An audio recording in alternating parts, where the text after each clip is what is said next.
kilom belli bir şeyin üzerinde ve artık ben bunu vermem lazım. Nasıl vereceğiz diyorsunuz. Ben 3 kilo vereceğim diyorsanız ne yediğiniz önemli, ne kadar yediğiniz önemli, ne zaman yediğimiz önemli, bir de ne şekilde yediğimiz önemli. Şimdi beslenmedeki en önemli soruna geliyoruz. Şu anda geldiğim noktada böyle kaçırdığımız, ihmal ettiğimiz bir nokta var. Hep gıdanın kendisine odaklanıyoruz. Ancak ben bunu bir baklava dilimi veya bir kurabiye, 15-16 tane fındık fıstık gibi bir şey mesela. Yaktığımızdan fazla her gün bunlardan bir tanesini alacak olsak bir yılda ne yapıyor biliyor musunuz? 121 derecenin üzerinde pişen bütün maddelerde akrilamit denilen bir kanserojen madde oluşur. Fırında pişirdiğimiz ekmekte, pastada, börekte veya kızartmalarda yaptığımız patatesle mesela cipslerde bol miktarda oluşur. Özellikle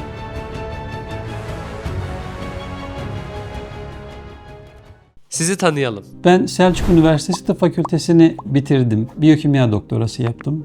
Yaklaşık 4 yıldır da Ankara'dayım. Lokman Hekim Üniversitesi'nin rektörlüğünü yürütüyorum. Günümüzde insanların beslenme konusunda yaptıkları en büyük hata nedir? Şimdi beslenmedeki en önemli soruna geliyoruz. Şu anda geldiğim noktada böyle kaçırdığımız, ihmal ettiğimiz bir nokta var. Hep gıdanın kendisine odaklanıyoruz. Ancak ben bunu 4N kural olarak biraz şematize ettim. Bu 4N'nin hepsi gerçekleşmediği zaman sağlıklı beslenmeyi sağlayamıyor. Ne yediğiniz önemli. Hep buraya odaklanıyor. Helal olacak, sağlıklı olacak. Tamam. Sonra yani ne kadar yediğiniz önemli.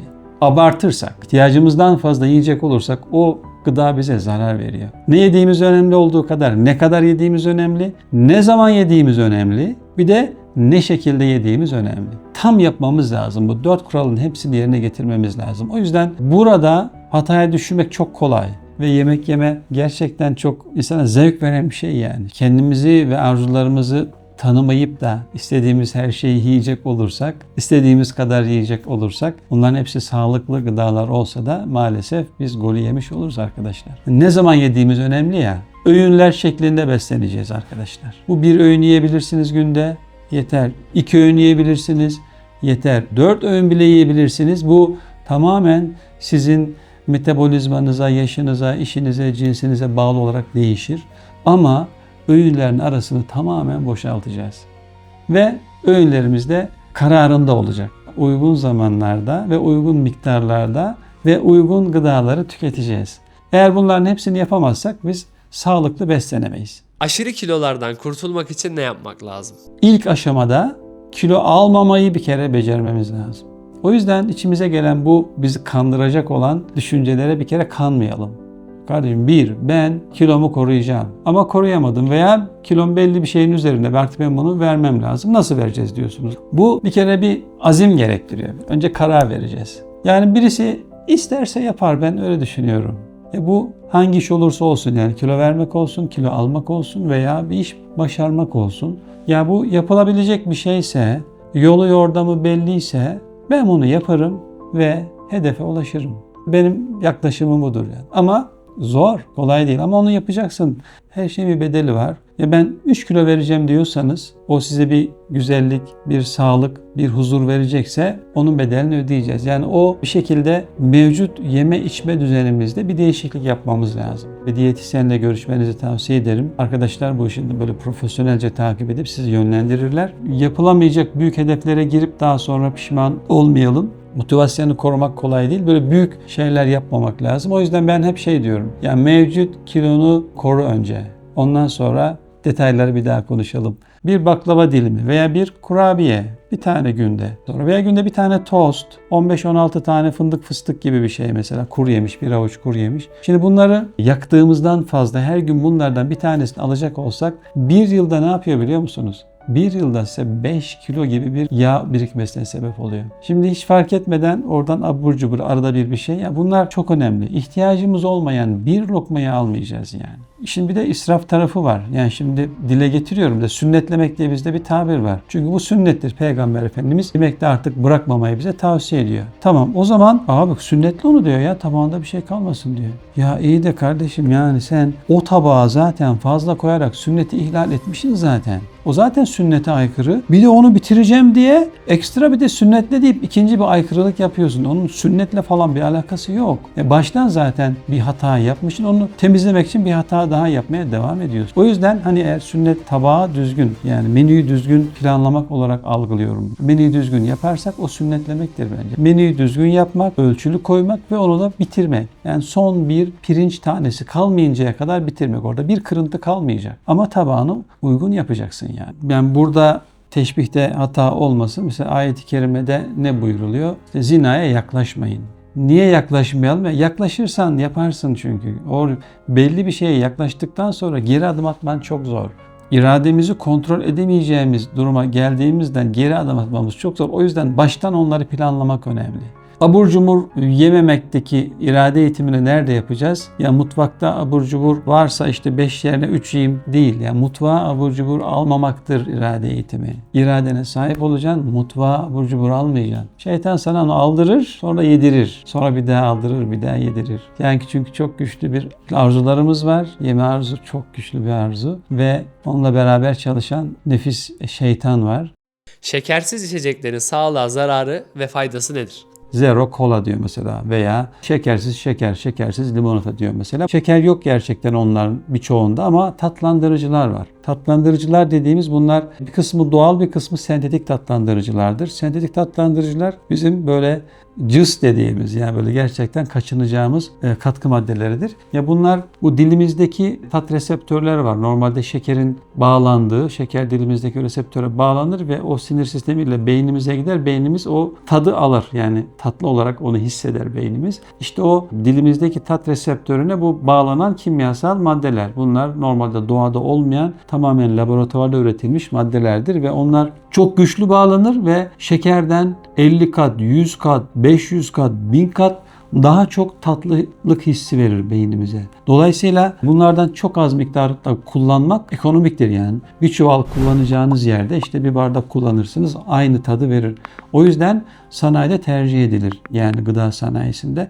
Ancak bunların birçok yan etkileri var. Yani bunlar aspartam, asesulfam, potasyum gibi birçok şeyler var. Bunlar ya bazıları alerjik, bazılarının mesela kanser riskini artırma potansiyelleri var. Bazıları migren ağrılarını tetikler mesela. Yani sizde migren varsa mesela onu bir sıcak çikolata alırsınız. Yarım saat sonra başlar migreniniz. Yani herhangi bir sorun yok. Veya bir sakız alırsınız. İçerisinde aspartam vardır. Gazoz vardır mesela. Şekersiz bir o içecek. İçinde sukraloz vardır mesela. İşte bunlar yarım saat sonra, 15 dakika sonra başlar baş ağrınız. Ya her şey iyiydi. Yani ben kavga yapmadım, uykusuz kalmadım. Niye durup dururken bu migrenim azdı? İşte bu katkı maddelerinden. Dolayısıyla biz bir kere sentetik tatlandırıcıları önermiyoruz. Çünkü burada şu tip şeyler de oluyor. Mesela beyninize tat hissi geliyor, tamam.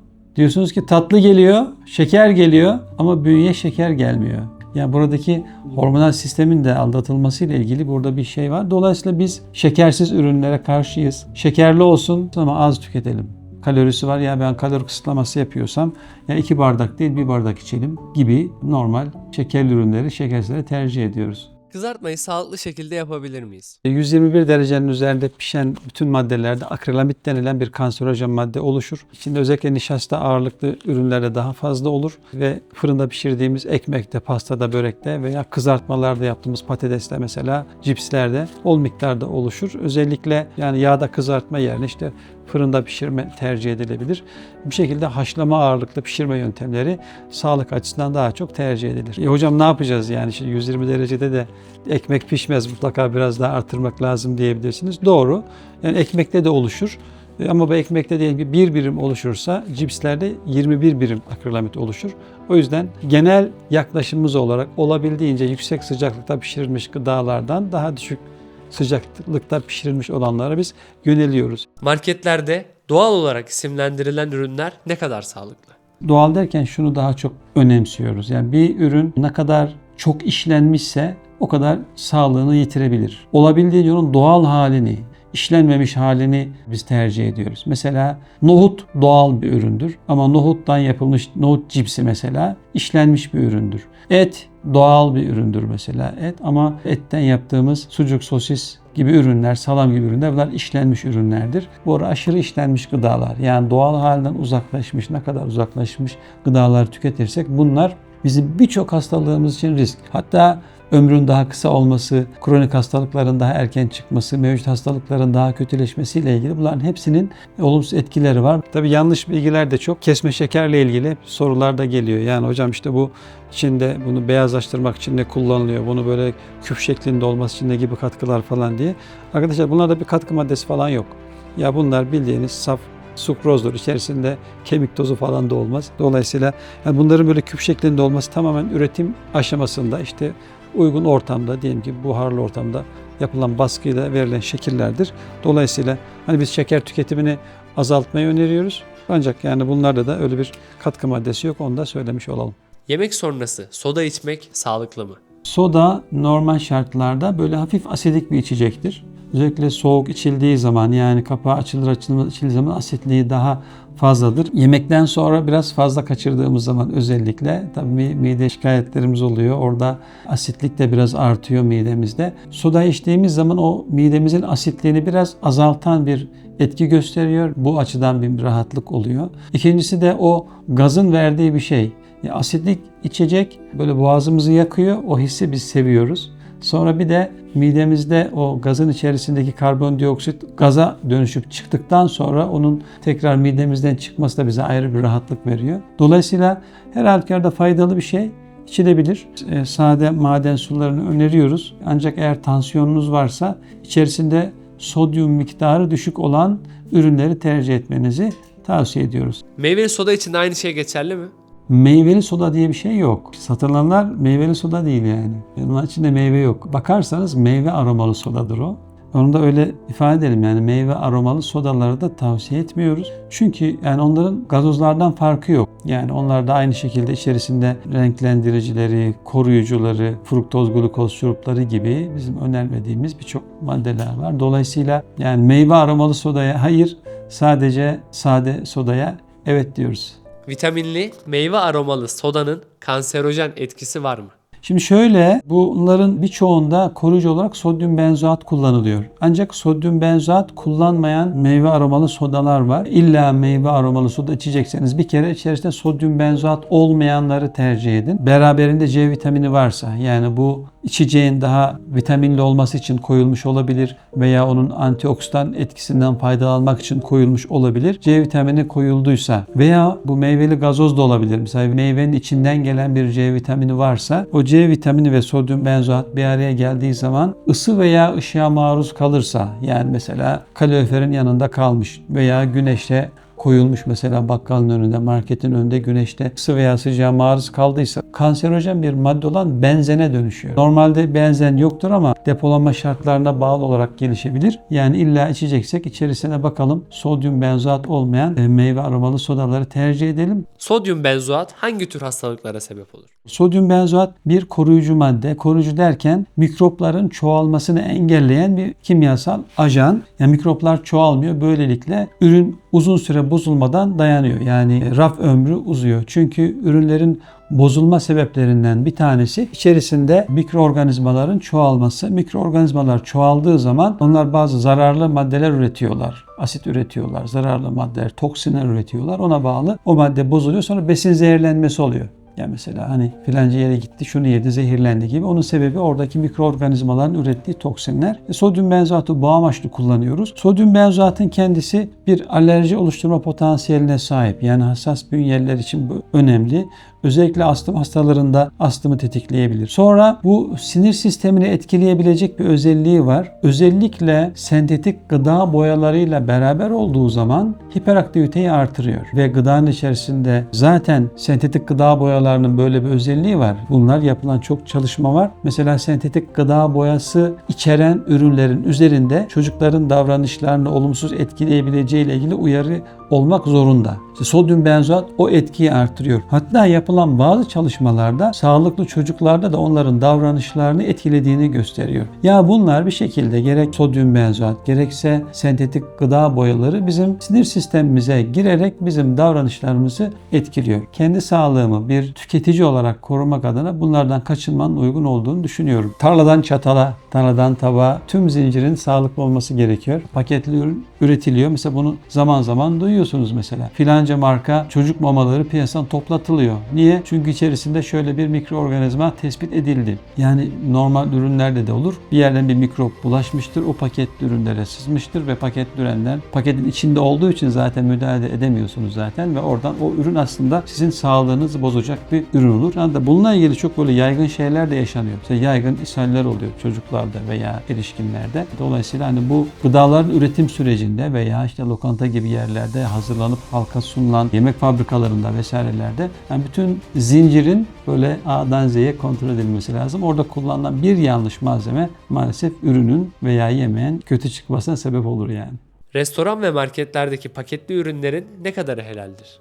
Helallik açısından bakacak olursak ülkemizde 20'nin üzerinde helal belgelendirme kurum ve kuruluşu var. Bunlar isteğe bağlı olarak ürün sahipleri ürünlerini helal belgelendirme sisteminden belgelendirebilirler. Helal belgelendirildiği zaman üzerinde helal logosu bulunur. Oradan biz onun bir şekilde tüm girdilerinin ve üretim süreçlerinin helalliğe uygun olduğunu anlıyoruz. Şu anda ülkemizde helal akreditasyon kurumundan akredite olmayan hiç kimse helal uygunluk belgesi veremiyor. Türkiye'ye dışarıdan gelen helal logolu, helal belgeli ürünlerin de mutlaka o belgeyi veren kurumun helal akreditasyon kurumundan akredite olma şartı var. Dolayısıyla ülkemizde helal logolu ürünlere güvenilebilir. Çünkü bunların hepsi aynı standarda göre belgelendirilmiş ve aynı standarda göre denetlenerek akredilmiş kurumlar tarafından verilmektedir. O artık bir güvence altına alınmıştır. Tabii helalliği fıkhi boyutlarına girmiş olmayalım. Alanımız değil ama yani işte helal ettir mesela. Hani bizim şu an helalliğimizi etkileyecek şey. Hani etin kaynağı önemlidir bir. İkincisi içinde alkol olup olmadığı konusu vardır. Yani bugün hala ülkemizde domuz çiftlikleri var mıdır? Vardır. Domuz bir kasaplık hayvan statüsündedir. İşte bazı marketlerde domuz eti satılmaktadır reyonlarda. Hani üzerinde yazar zaten bu domuz etidir diye. İsteyen gider oradan alır. Dolayısıyla bunların helal gıdalarla bulaşmasını engellemek gerekir. Otel sahiplerinin böyle bir hassasiyeti yoksa yani ben helal yiyecek üreteceğim, helal gıda sunacağım gibi bir endişesi yoksa belki böyle biraz paraya pula tamah ederek yani domuz etinde normal etin içerisinde servis edebilir. Hayalhanem hakkında düşünceleriniz nelerdir? Çok güzel ürünler var, çok güzel çekimler var. Yapılan çalışmaların yani halkımıza ben faydalı olacağını düşünüyorum. Tebrik ederim. Yani böyle bir güzel gayret içerisinde çalışıyorsunuz. Tabii geniş bir ekip çalışmasının olduğu belli. Birçok ilde organizasyonlar var. Niyet hayır, akıbet hayır derler ya. O yüzden ben iyi niyetle yürütülen bir çalışma olduğunu anlıyorum. O yüzden de beraber böyle bir paylaşım yapmanın, çekim yapmanın uygun olduğuna karar verdim. İnşallah hayırlar, bereketler olsun.